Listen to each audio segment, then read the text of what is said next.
Good morning, Tampa. This is John Dingfelder with the WMNF show of the week, Down and Dirty. We are thrilled to be here and thrilled to have some great guests. Not thrilled necessarily about the results of the election, and I think that's what we're going to be talking about for the next hour. We hope you will join us. Give us about 15, 20 minutes before you start swamping our phone lines, 813-239-9663. Let us get into some meat for about 15 or 20 minutes, and then we welcome your participation. So let me go ahead and get started. We've got some fantastic guests. Two of them have been here before, and one is a rookie with us. We have Patrick Montega, the executive editor, publisher, and all-around guru of La Gazzetta magazine. Good morning, Patrick Montega. Thank you for having me. All right. His sidekick, his assistant publisher and editor, Gene Suda. Good morning, Gene. Good morning, John. Always with an opinion. That's why we love you, Gene. And Barry Edwards is new to our show, but I know I've seen him around the station lurking at Mitch's show and other places like that. Barry Edwards, how are you? I'm marvelous to be on this show with these two esteemed journalists. My wife, who sometimes helps me produce these shows, she said, you should have Barry on. He's never short on opinions either, and often on the other side. So, well, I got to say, on Mitch's show a month ago, I predicted a 13-point victory for Trump in Florida and a 12-point victory for Scott in Florida, and everybody made fun of me, and I was wrong. Scott got 13 and Trump both got 13. Oh, goodness. Yes, I do remember your prediction, and we had you hauled away in the white suit. They're coming to take me away, ha-ha. All right, so let me start out with the New York Times, Peter Baker, who I think is a great writer, and he analyzed what happened, and he said, as a result, for the first time in history, Americans have elected a convicted criminal as president. They handed power back to a leader who tried to overturn the previous election. He called for the termination of the Constitution to reclaim his office.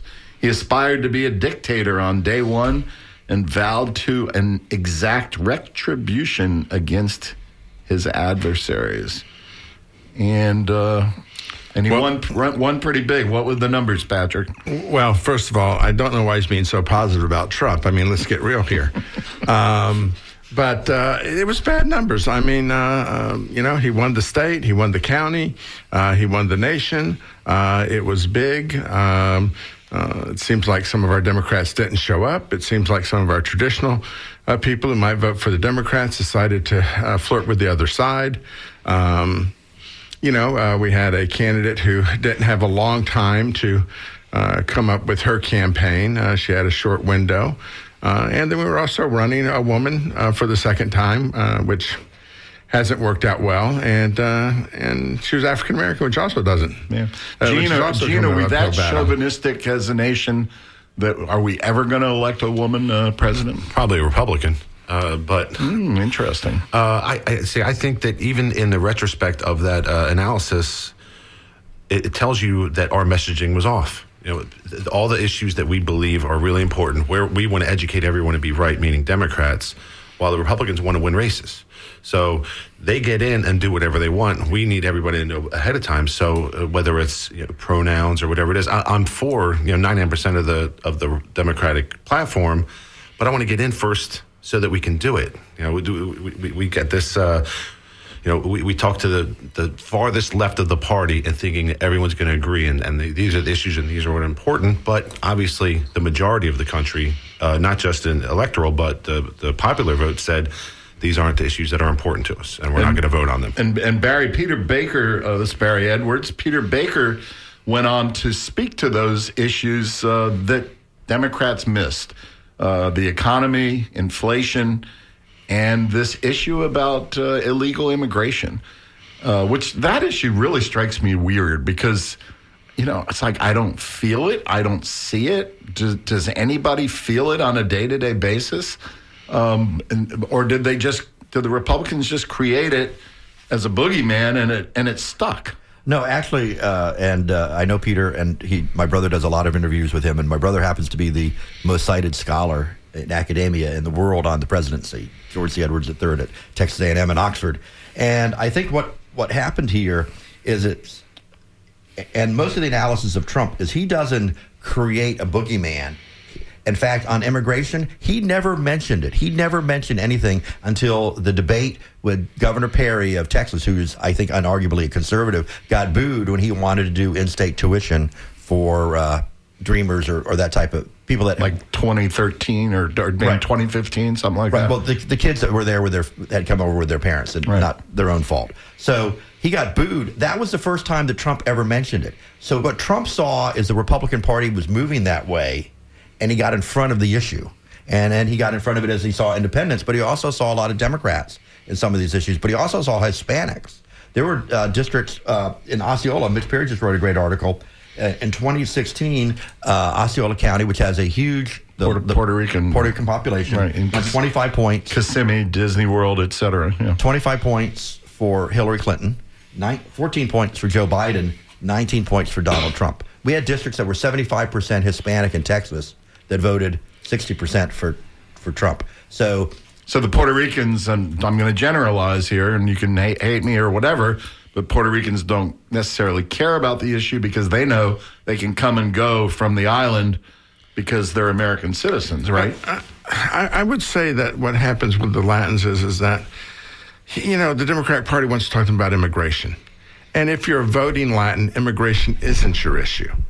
Your issue is that you want a house in the suburbs, you want a big yard, a good school for your kids, and you've come to America for the American dream. And so they really more prefer a conversation about the American dream than they would a conversation about making sure that their cousin has a pathway in from Guatemala.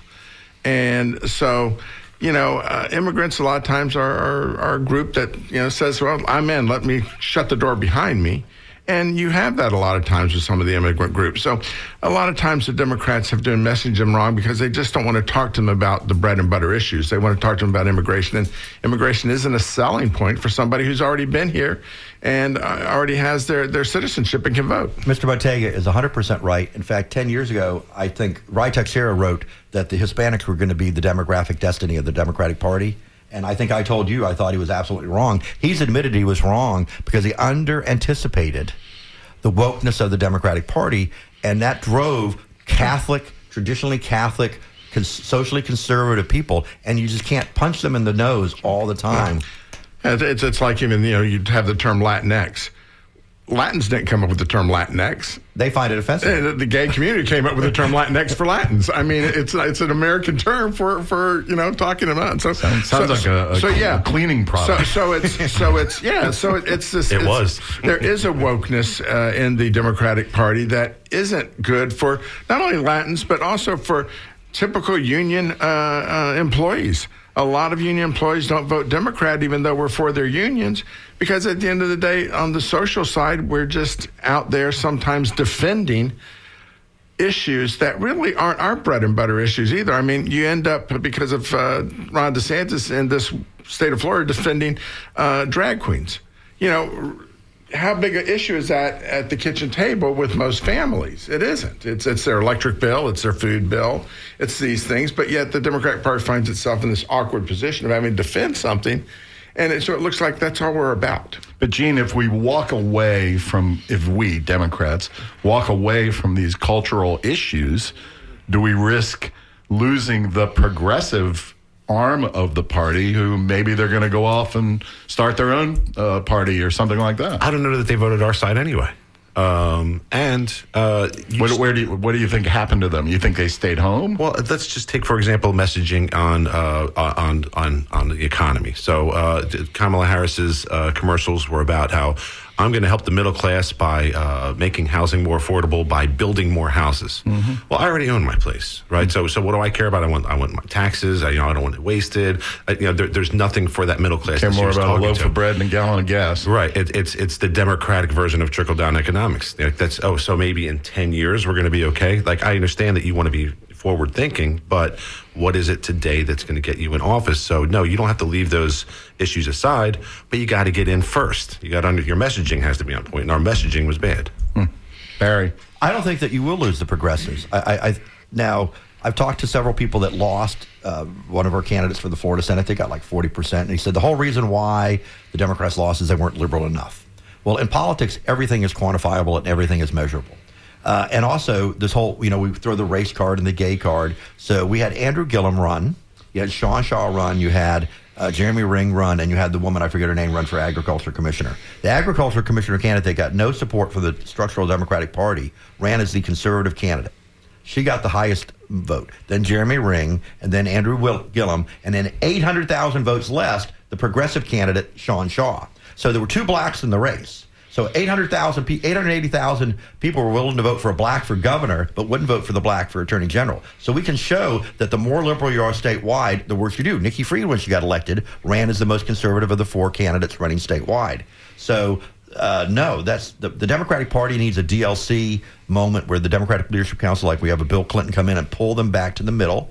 But they also need a disruptor. I think that people, and I do a lot of polling, and the Democratic polling in Florida was off by about 20 points. My friend Matt Towery and Robert Cahaley were within 2 points. My polling was within 2 points. I mean, I got the projections right, not who was going to win, but down to the number. So the Democrats were either skewing their polls or they're incompetent. So your arm and shoulder were kind of hurting from patting yourself on the back this week, Barry? Yeah, right. So, but my point there is, Barry only remembers it's like having a baby. He doesn't remember any of the pain of the losses. He only remembers the great baby that came out. So the Democrats, so the Democrats need to have a reckoning here. Is one of the things. But Barry, let me ask you. Like let me cut you off for 1 second. Obama, where would you say he was on the spectrum? I would think Obama was pretty much to the left. He was a centrist. He was a left of center. He wasn't that liberal when he was president. He's more liberal. But he was liberal when he was running, and he gathered a coalition. He ran as a centrist. He did not run as a progressive. What do you guys think? I agree. I think that Obama's actual presidency was pretty middle of the road. Yeah, and his campaign, he wasn't that far over to the left. It was about hope. It was, even Kamala Harris, talked about the hope and the dream. And I think all that's good, but he didn't promise to be far over. In fact, because he was going to be the first American black president, he had to be somewhat more in the middle. He had the moment with Jeremiah Wright, who I like and know, so he campaigned and actually, I'll tell you, they campaigned as close to they could as to the middle. But Obama and Michelle Obama and Barack Obama lecturing blacks, and we have this in a lot of polling, which I talked about on air last week, that really hurt in Pennsylvania. That cost them the difference there, because black males are tired of having black elites and white elites telling them how to think, that if they don't vote for this person, they're a misogynist, that they don't do this, and they rejected. So they didn't listen to their mamas. No, because I say that seriously. They a lot of people, that I watched on television said the mamas are going to tell the black men how to vote. Apparently not. Well, so Michelle, and I saw this in over 1,000 interviews, black men say we're voting for Trump because Michelle and Barack told us we're stupid if we don't. And they rejected it. So I think that we need to get off the elites. We need a Mark Cuban type person, somebody who's an outsider, who's successful, that can be a disruptor on the Democratic side to compete. A Cuban Democrat. We got to find one, Pat. No, Mark Cuban, the billionaire. That type of Cuban. All right, we do have a call. Let's take Jeanette in St. Petersburg. Jeanette, are you there? Yes, I'm here. Good morning. How are you? Good, thanks. I mean, considering. But I just want to say that, to sit there and say, oh, the Dems or the progressives are crazy or too liberal, and they make things, make up words like Latinx or whatever you call it.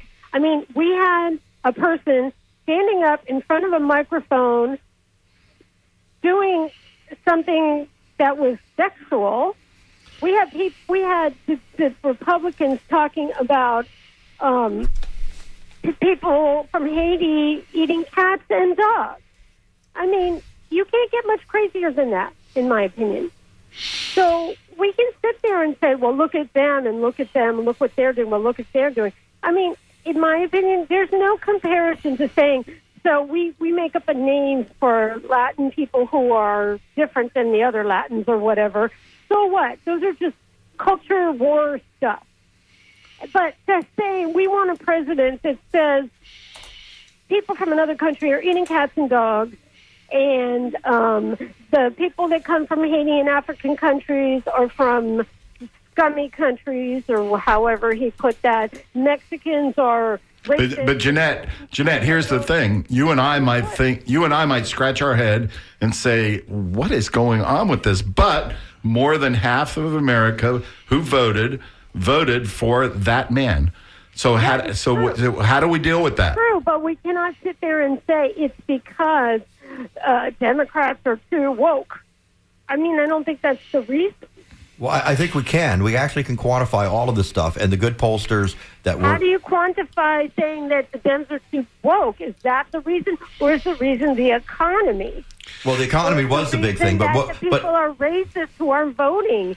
Well, I don't think people are racist because I don't think Hispanics and blacks that are voting against Kamala Harris are racist. I think we can look at, and here's we have to step back. Do we want to win or do we want to be right? And that's the big difference. Do you want to win or you don't want to be right? We know from substantial interviews of hundreds of thousands of Latinos that they don't like what Patrick said, that they reject the Latinx, that is a white elite term, and it pisses them off. We have to, but also, here's a great example. I went in D.C. to get eye drops about a month ago. When I went to find it, it was locked behind a counter, and I had to wait 10 to 15 minutes to get somebody to come and unlock it. Everywhere in the country where people had to go into a CVS or an Eckerd Drugs or whatever and had to wait to get that product unlocked because of shoplifting, that is even though crime is generally down in even those large cities, that is an ad for the Republican Party saying, here's what happens under Democratic leadership. So we have to start to address what people think other than ourselves in our own echo chamber. And that's, by the way, if you're just tuning in and we're down and dirty, I'm John Dingfelder. Sure. We're listening to Barry Edwards. We have Gene Sudit and Patrick Montega from La Gazzetta. Gene, you had a comment. Oh, no, I was saying that she's...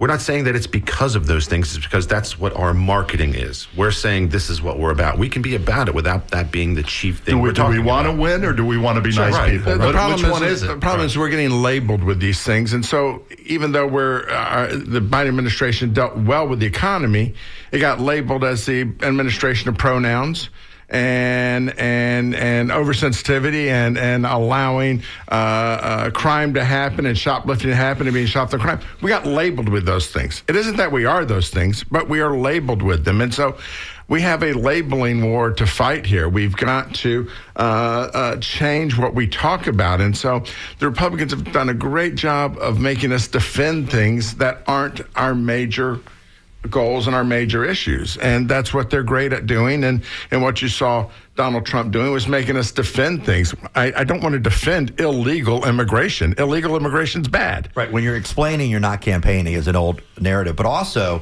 here's another good example. Okay, so we had an incumbent state senator here who raised $4 million and got elected, Janet Cruz. 4 years later, she was defeated. She lost 11 points on one TV ad. It showed her, Senator Polsky, and Senator Lorraine Osley, who is recovering, by the way, for anybody that knows her out there from her accident last week.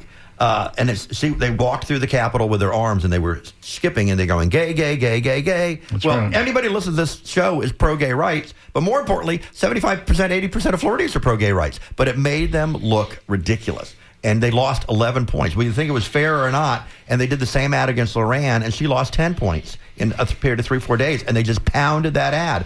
The ad with the most effective ad, and I'm not saying this is for right or I think it should have been that way. I'm telling you what it was. The most effective ad that Donald Trump ran was the transgender ad where they show Kamala Harris saying, I'm for paying for transgender inmates and illegal immigrants to have sexual reassignment therapy. That cost him more votes. It was the most effective ad that they ran. They ran it 25% of the time the last 2 weeks. And you guys are attracting a lot of phone calls. I'm sorry, Pat. What do you have to say? I agree with him. I mean, it is. It's the Democrats, and that was part of it. Kamala Harris couldn't feel she could answer against that ad because she was worried about offending a wing of the party, and so we end up now becoming the party of transgender rights, and it seems like it's our number one issue when the economy is our number one issue. It should be anyway. All right, we've got Connie calling in from Tampa. Connie, are you there? Good morning. Good morning, sir. Enjoy your show. Thank you. And I want to just say this, that if we are consumed by ads as opposed to educated economists and people that really study this, that shows that the economy overall was in good state and job creations were moving forward, and American people can be swayed by insignificant ads that tickle their stomachs. But what's important for me is that everything that America has been teaching in terms of more value, they was willing to tote, and they did carry their candidate all the way to the front of the line. And the reason why Democrats is having such a hard time with young black male voters is because of their lack of production. You just can't scare us black folks into thinking that we're voting to save our lives when we are catching hell every day. So, Connie, the bottom line with you is you want to see action instead of words. I think I know who Connie is. We love hearing from you. Thank you, dear. Thank you. All right. Let's go with Steve in the South County, down there in the dark red regions of South Hillsborough County. Steve, what's up? Yeah, I should have made it clear. It's the so-called dark blue regions of southern Pinellas County. Oh, southern Pinellas County. Okay. But I got to tell you, St. Petersburg.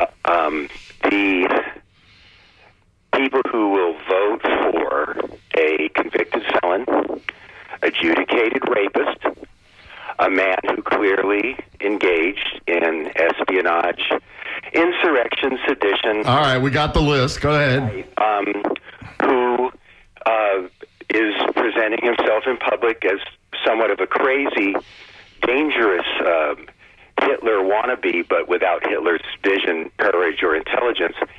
And they'll vote for him because they don't like transgender people, or they think the cost of living is too high, or some other reason. To me, it shows you that a majority of the Americans who voted this time have no moral compass. They have no empathy. They have no conscience.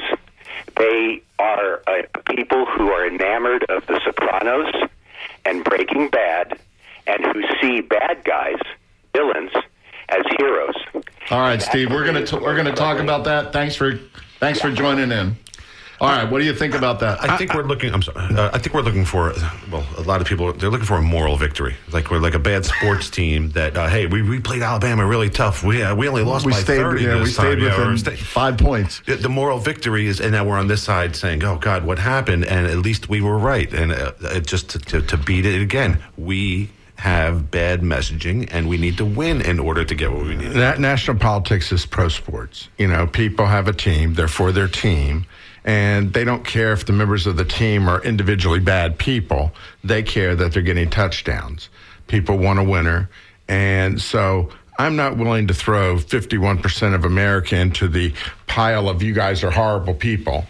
I am willing to say that 51% of Americans focused on what they wanted to out of the Donald Trump message, ignored the pieces they didn't, and also had a perception that the Democrats were whatever the Democrats were, and that wasn't a good perception of whatever they had. And so this wasn't decided in the last month. Mm-hmm. You know, people had an issue with Democrats for a while because we've been on Biden's numbers were horrible. On this left. Yeah. And during the whole issue of inflation, he never blamed anybody else. Mm-hmm. You know, so all the blame goes on the Biden because Biden wasn't out there fighting with big business saying, hey, why are you guys driving up prices? What are you doing here? Why is the oil industry making record money? You know, and so, you know, if you're not fighting that fight and you're getting pointed and people are blaming you, then you're to blame. And Barry, Peter Baker, I really like this article and I recommend it to everybody, but he went on to say we are, like it or not, you might like it, we might not, but like it or not, we are now in the Trump era, starting in 2015, 2016, and going all the way through 2028, which is 12 full years in the Trump era, with two significant victories by this gentleman. You know, how does that relate to history? You know, Ronald Reagan, the Reagan era, FDR, the FDR era, you know, with Democrats in charge. You know, how do we see that, the Trump era? Well, I think there's a couple things. First of all, to the last caller, when I worked at the Yellow Pages, I was a national salesperson for the entire time I worked there for Verizon Yellow Pages. And I can tell you, the first thing I learned was the customer's always right. And the Democrats, if they want to win, have got to quit blaming and telling the voter that you don't understand or you don't get it.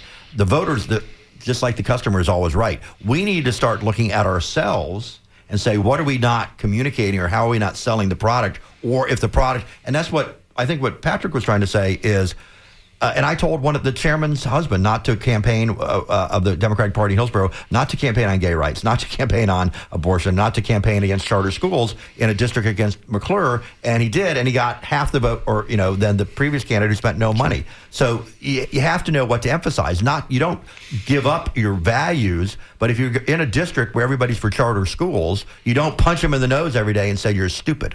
Now, for the next. But it didn't work for Sherrod Brown in Ohio, who has been middle of the road conservative Democrat forever, and he still lost. Right? I would argue that he was not a middle of the road conservative Democrat. But I would also argue he had the Democratic brand, and so sometimes even though you're not with it, it's your brand. It's like there's a lot of Republicans out there who won because they carried the brand, but weren't good candidates and really didn't run a good campaign. So Patrick brought up the very most important point. My guess is the exit polls are going to show that people voted 95% straight tickets. Yep. And when I was at the polls in Pinellas at the early voting site at the courthouse across from the City Hall, I had, because I have friends on both sides, I had the Trumpers giving out the Republican ones and the Democrats giving out their slate cards. Only 4 people out of 200 took a slate card because they said, oh, isn't their party on the ballot? They didn't need it because they knew that they were going to vote a straight ticket. And I think this is...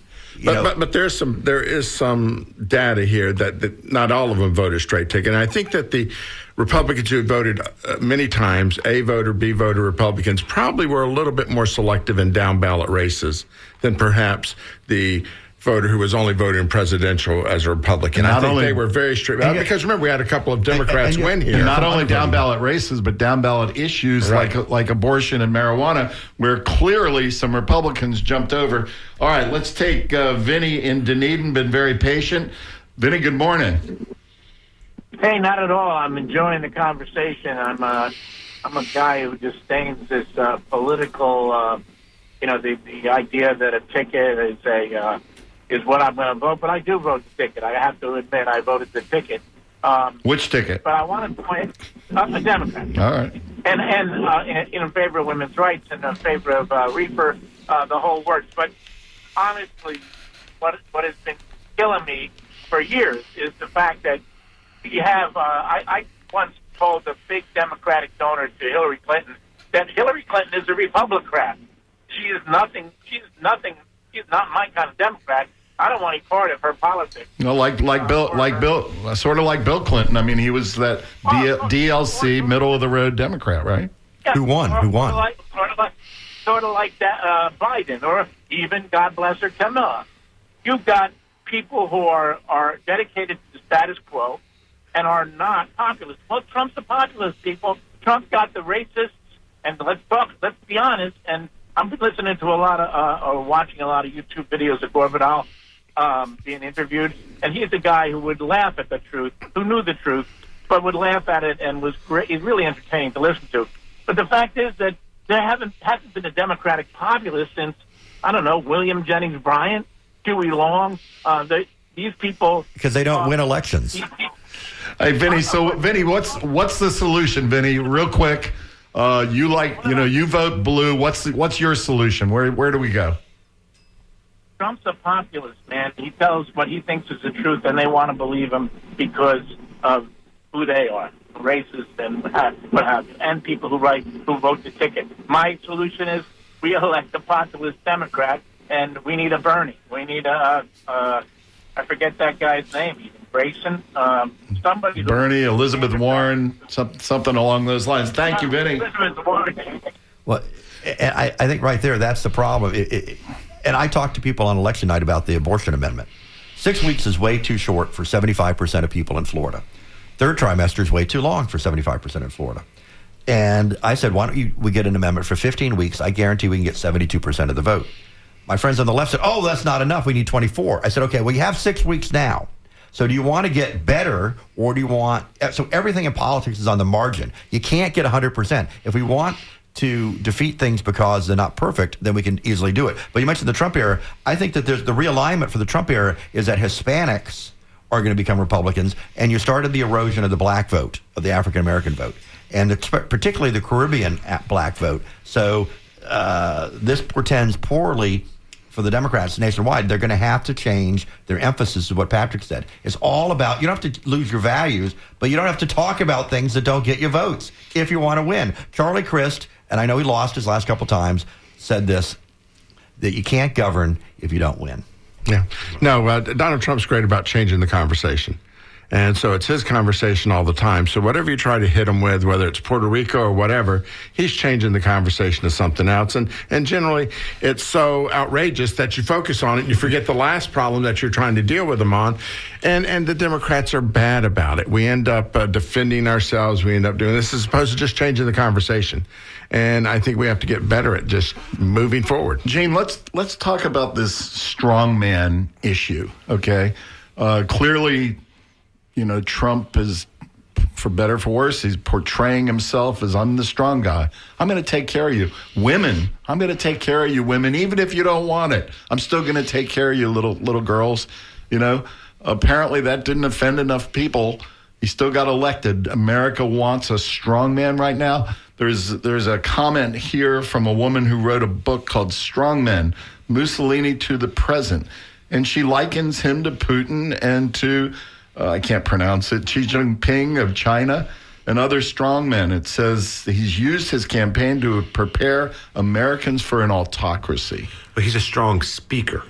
I don't know if he's a strong man. Well, but we can argue. Well, by that I mean is that he's saying like he's going to solve Gaza on day one. He's going to Ukraine on day one. Like we know that's not going to happen. But there are people who want to believe it. They want to believe that God, maybe this is the time that all this crazy stuff he says. But how about this deportation notion? How about this notion, Barry, of that he's going to start taking out his political opponents? I think that I can tell you, I live with people, and my neighbor, and I won't say who, and my friends that were vomiting with Trump's election. And last night, I calmed them down. He had the choice to pick anybody in the country, and he picked and I know luckily there's not a lot of Republican listeners, he picked a Reagan-Bush Republican, an establishment Republican, Susie Wiles, who is a Floridian from whose father was Pat Summerall. For those of you who like football, didn't know that. Yeah, didn't know. Who was very kind to me when I was working for Betty. When you Kastner. Played professional football. No, when I worked for Betty Kastner, he helped me learn how to do radio. Hey, but she's an establishment. She's going to be a moderating force on Trump. And she won the first battle. And the first woman to ever hold the position of Chief of Staff. All right, John Port-Ricci, you've been very patient, and we love to hear from all over our listening area. John. A lot of stuff there. Thanks for the show. Couple of things. One, to lump all these people into one general category that they're racist and all that stuff, we supported Trump, I think that's just wrong. Obviously, there are some people that are racist, but there are obviously people that aren't. Comes down to people's individuals. They vote their interest. They'll overlook the racist comment, the misogynistic comments, whatever, because they vote their interest. And a lot of those people's interest was the economy, didn't care who he was. Now there's some people that, Proud Boys, they voted for him because he's a white supremacist or whatever, so they voted for him for their interest. Hey, John, you're up there in Port-Ricci, deep into red country of Pasco County. I hear you. So these are your next door neighbors. They're not necessarily bad people. They're not necessarily racist, but they're people who've been suffering from 20% inflation over the last 2 or 3 years.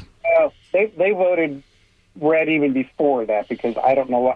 I think a lot of it has to do with the conservative media and the intellectual dishonesty they feed their listeners. But I have another question that's more on the legal side, so you might have somebody else come in to do this. If somebody comes to this country, even though they cross the border at a place that's not a legal point of entry, so quote, they're illegal as the conservatives would say, okay. They claim asylum, now they've done it the proper way. Can they be deported once they claim asylum, or they have to go through that due process and find out whether that asylum is valid or not, and then deport them, because technically those are legal people here, even though the conservative media calls them illegals, which once again, that's that intellectual dishonesty that they use. All right. Well, that's a good question. I am a lawyer, but I can't answer that one because I have no idea. I think there's a process for getting asylum. I think you have to go through a legal point of entry. I don't think you can just, there's no wet foot, dry foot anymore. You have to go through the proper channel and then claim asylum. Right. And the initial officers can reject and send people back on their way. All right, guys, we have a very special guest. She needs no introduction because she's the beautiful, talented, charming, and brilliant Lynn Marvin Dingfelder, my wife. You are on the air, miss. Hey, Lynn. Hi, guys. Johnny, I'm not going to call if you keep saying stuff like that. It's really embarrassing. Which stuff? Beautiful, talented, charming, brilliant? Listen. I'm going to switch gears on you for a second because I think there are a couple points that you guys haven't tapped on, and one is... That's why we needed you here this morning. I just couldn't do it. I'm sorry. I'm still... In mourning? Really upset. Yeah, but the point is that for 103 days or something, Kamala had an incredible campaign. She did an incredible job that I thought was pretty flawless. You can discuss the messaging and all that, but as a candidate, she was very strong. And we put up two really strong, talented women. And I think you guys are right that, sadly, this country probably isn't ready for women in leadership, which is absolutely horrifying to me. Gene says it might take a Republican woman to be the first woman. That's true. Nikki Haley might have done it, because I know a lot of people that would have crossed over. But the point is, I thought, and I want to hear what you guys think, that campaign was actually very well done. She was all over. You couldn't have worked harder. But there seemed to be this sentiment or this intrigue with this madman that people are just drinking the Kool-Aid. And I guess the other thing I'd ask is, how do we get through the next 4 years? What do we all do? I mean, I don't know if I have any fight left in me, So what do we do as the other side who are sad and licking their wounds? Maybe I should have had a therapist. Well, thank you, caller, and crawl back under the covers, and I'll be there soon. Oh, I think, Lynn, I think there's two answers there. One about the era of Trump, like John said. There's no one else who's like Trump. J.D. Vance is not Trump. You have to have sort of a compass, a moral compass. You have to know right from wrong. Like, he says whatever comes to his mind. Whoever the next Republican is that's going to run is not going to be Trump. So I think that era does end as far as that person. Now, the Republican Party who they put up, they're all going to try and be Trump. They're going to be trying to be little junior Trumps. But as far as the campaign, I think if you ask a lot of Democrats, they'll agree that even when Kamala was first nominated as vice president, it's a beautiful thing that it happened. But I think a lot of us said, we don't think she could ever win the presidency. And when she actually became the person who was the person on the ticket, we sort of convinced ourselves that she could win. We said, God, the poll numbers are good. She killed him in the debate. Like, we really got something here. And we all just really convinced ourselves that it was going to happen. And it felt good. But I think that we convinced ourselves of something that just wasn't real. I thought she ran a good campaign for as short a time as she had. I think the other thing that we have to remember... Biden kind of messed it up, right, Pat? Well, but you also have... agree with that. What I hear a lot of people calling in saying is that, this guy was a convicted criminal, blah, blah, blah, blah, blah. Very few people in America nowadays, we don't share the same 5 TV stations. We don't share the same 3 radio stations, 20 radios. We don't share the same major newspaper. There are so many people in so many different silos of information that the vast majority of the people who voted really don't have a great understanding of the economy, how it's affected, the world economy, that we were doing better than that. They don't some of them have really no earthly idea what Trump was convicted of, what he wasn't convicted of. They live in a world where the only little things they saw in it was that the Democrats were unfairly persecuting him, or this, that, or the other. So the reality is that we're not all getting the same information, and then America's making a choice. Every American's getting their own little bit of information, And the reality is that every year they're getting less and less information about government. They know less and less about what's really going on with news and daily events. They know certainly more about what's happening with their music streaming, with things like that, with their gaming.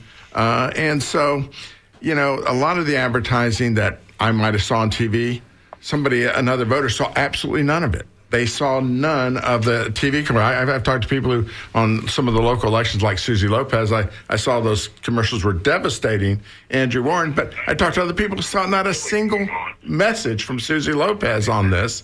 And you wonder, well, what the heck, where are you? And so I think that's also what we're seeing is people voting on their own little bit of information they got. They're making the best decision possible. And so not only do we have to do better with messaging, we've got to do better with figuring out how to slide our message into everybody's different outbox. Hey, Lenny, let me go ahead and jump over to Marianne in Seminole. And Barry, we're going to get your thoughts in a second. Thank you for calling, my dear. She's gone. All right. She got mad at me about that crawl under the covers thing. Yeah, but I didn't mean that in a dirty way. It was very creepy, John. Really creepy. And that's your wife. How do you creep out your wife? All right, Marianne. Marianne, are you with us in Seminole in Pinellas County? Can you hear me? Yes. Can you hear us? Okay. Yes. I enjoy that lady's. Appreciate her sentiment and what she said. But one thing that I've been feeling for a while, I'm a practicing Catholic, and I haven't heard many people, actually none, except somebody on your show this morning, talk about the Catholic vote. I really have been feeling for a while that the Catholic Church is going to sway that election. Because I went to church, and a few weeks ago we had a video during the Mass at the beginning to vote anti-choice. And so that worked for Florida, but it worked also for Trump. And many Hispanics are voting for Trump because of the abortion. Well, thank you for your perspective. Any Catholics in the room, gentlemen? I don't know, maybe I'm the only Catholic. Are you a lapsed Catholic? Well, I think what I am is I was told by someone who wrote in I was a dead member because I don't go to church. And I think that's probably, most of the Catholics I know, they say they were raised Catholic. So I don't know how much influence the Pope or the Bishop or the actual diocese has on how people vote. I think in some of your Baptist churches and all, it's a lot more of a community-oriented thing. My experience going to Catholic church here is it's just Catholic church is very quick. 45 minutes, you get in, you get your reading, you shake hands, you get another reading, you find out your bulletin, you get out. It's not this 3-hour we're singing together and it's kumbaya and we're going to have drinks afterwards. I thought the Catholic Church used to be a really long service, so they tightened that up. Yeah, well, you have to. Remember they had the whole campaign, Catholics Come Home. They had to get people to come back to church because. So we've only got a few more minutes. Let's jump to world issues, Barry. It concerns me greatly. Is Trump going to walk away from Ukraine and just roll over to his buddy Putin, or in Gaza, he's got his buddy Netanyahu? Are they just going to basically have genocide, for the remaining million people in Gaza? What's the deal? So I think about half of the Republican Party supports the Ukraine spending, half doesn't. I think that, and it depends on who becomes the Secretary of State. If Marco Rubio, if our senator gets tapped, is he on the short list? He's on every list of the top three. And Susie Wiles likes him a lot. The Lazitova likes him a lot. The people on his campaign like him a lot. I was told that the most favorite Republican in Florida from the Trump campaign is Joe Gruters, and the least favorite is Ron DeSantis. So Ron DeSantis is not going to get any post from this administration. But I think you're going to see some restraint. We're already seeing it. Look at Trump saying nice things and having détente with Kamala Harris after their conversation and having press releases that were nice. He is trying to build a legacy. My friends that know him well, and I met him for the first time in 1988, or 1986. Were you on The Apprentice? No, but he got me tickets for theater with Senator Eleanor Weinstock, the Democratic state senator back then. But he wants to build a legacy now, and that may be a restraining factor. Plus, he's old. He's older, and people tend to kind of calm down. But I think that Patrick wanted to go back to on media. we know, like when Biden and Trump ran, they had about 76% penetration, which means 3/4 of people had got the message. And then both campaigns, Trump and Biden in 2020, spent another $30 million on buying radio. And that got them up into the mid-90s. Joe Rogan's podcast is twice the size on a daily listenership than the NBC Evening News. Twice. And we know from the polling that the most persuadable people that voted for Biden that could be persuaded to vote for Trump were where you were born, if you're from the Middle East, and 2, if you listen to Joe Rogan. Kamala Harris should have taken the risk and gone on. When Joe Rogan endorsed Trump and gave him 3 hours, that over 100 million people have listened to that podcast now, that was devastating, another devastation for young people to the Harris campaign. Well, and that goes to what Patrick was saying, is you get your information from different silos. I've never heard Joe Rogan in my life. I've heard his name. 15 million but listeners. he's not my silo. I listen to 2 places. Listen. WMNF and La Gazette is where I get my news. There you go. So speaking of MNF, our fearless news leader, Sean Kinane, has done a little bit of quick research on this Catholic issue. And it says Trump did better this year among Catholic voters, according to AP, a survey of more than 120,000 voters. In 2020, Catholic electorate, one of the biggest religious blocs, was almost evenly split. But this year, according to VoteCast, 54% of Catholic voters supported Trump and 44% Harris, a notable drop given the large Catholic populations in several battleground states, including Pennsylvania, Wisconsin, Michigan. So, interesting little religious fact. Where were we otherwise, gentlemen? One of the things also we ought to look at is Democrats have to face reality. When you're a drug addict, you have to say, and I do a lot of mental health with some of my clients, is you have to admit that you're a drug addict or an alcoholic. You do mental health with your political clients? Is that yes, what you... they're very involved in the anti-drug movement. You know who I'm talking about. Senator Rasan has been the leader on the anti-drug crusade and helping people with that. He does a good job. And I think Democrats have to start, this idea that we were going to get, that Kamala Harris was going to play in Florida was silly. She never did. That the Democrats were going to play for Muscarell or Paul was silly. And so if we base our strategy on thinking that Kamala is going to put in $500 million to Florida like Biden did, or we're going to get $70 million for the DSCC like they did for Val Demings, and then that none comes, your whole strategy is destroyed. When they walked away from Florida, I think they killed Amendment 3 and 4 too. Because all the air went out of the room or out of the balloon or whatever it is. Let me take Simon's call here. He's been waiting out of Lakeland for 22 minutes or something like that. Wow. Simon, are you there? Yes, thank you very much. Simon's becoming a regular caller. We appreciate you listening. Well, a couple of things. I think one can honestly say that the election is a memorandum on information and how we get our information and whether we really, truly value mainstream media. A couple points. Some of the verbiage that was used by the Harris campaign as describing Trump Hitler, and then you had, in retrospect, you had Slotkin, Casey, and Baldwin, those senators, showing ads that actually had Trump in the ad. As far as the trans ad, I think you're missing the point with all due respect, and I understand that's your profession. I don't think the issue was about paying dollars for trans operations. I think the issue with the trans ad is fathers looking at their daughters saying, I don't want boys or men playing in girls' sports. You're 100% right. You know, so that was the issue there. As far as some of the counties across the country, there's over 3,100 countries in America, and what I saw last, there was not one county in which Kamala Harris did better than Joe Biden did. I don't think that's necessarily accurate, but listen, we appreciate your call, Simon. We're almost out of time.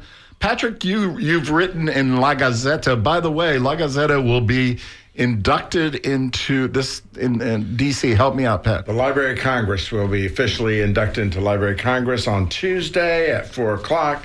We'll be hanging out with Congresswoman Kathy Castor, with you and Lynn and my kids. And of course, Lynn Marvin Dingfelder was the documentarian that worked closely with the Montega family and put together a beautiful documentary. We're all going to be up in D.C. with Gene as well to Barry. You can come.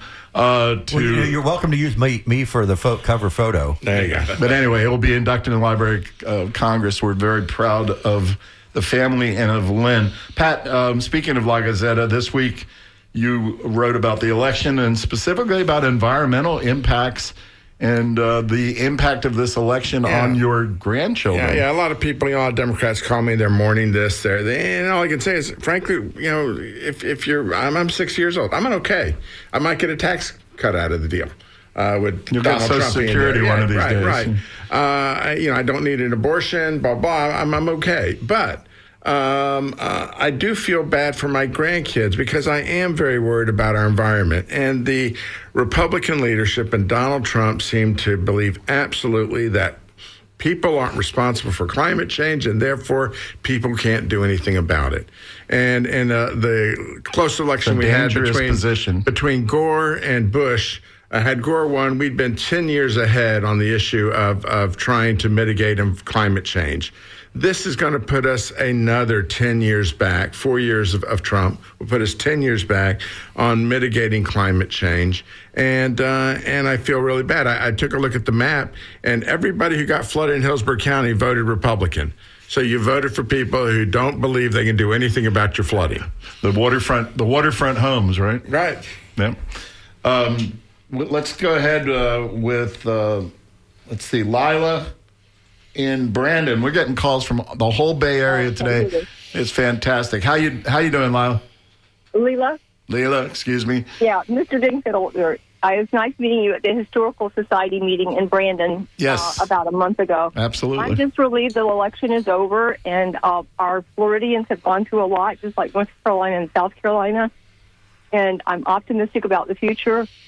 I think that the small businesses really go out and support your small businesses right now. Everybody is struggling after the cleanup of the storm, and I just wanted to comment that all have a heart and think about we need to go forward.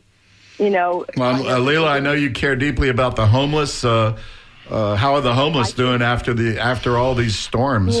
We're still feeding about 70 people. We have dropped off to about maybe 60 downtown. I don't know if they went back home to their parents or if they were arrested, but we still go down on Tuesday nights. The trailer parks that I go to where the migrant children live, they've lost some trailers. We bring food out there and supplies for them. Leila, we appreciate all you do, and thanks for listening and calling. I wanted to do a real quick comment. I think for people who are worried on both sides, and Joe Scarborough and I had a conversation about this a little while ago, is America, unlike a European democracy, we have guardrails. First of all, we're a federated system, so we have education is basically done by the states. You have governors, you have state legislatures, and you have counties, and you have city governments that all are enshrined with their own political power in our Constitution. And then on the federal level, you have a Supreme Court. Now, a lot of us probably think that they've gone too far to the right, but there's still a guardrail that has rejected Trump on some things.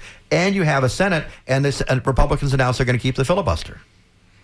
And the House margin, the House is probably going to be Republican by about 4 or 5 votes like it was this time. They're going to have enough Republicans that can stop things that are crazy. So even if you think that Trump is going to overreach, which the incumbent parties always do, there's guardrails to stop it. Well, so Barry, you segued into what I want to be our last topic, and we've got about one and a half minutes left.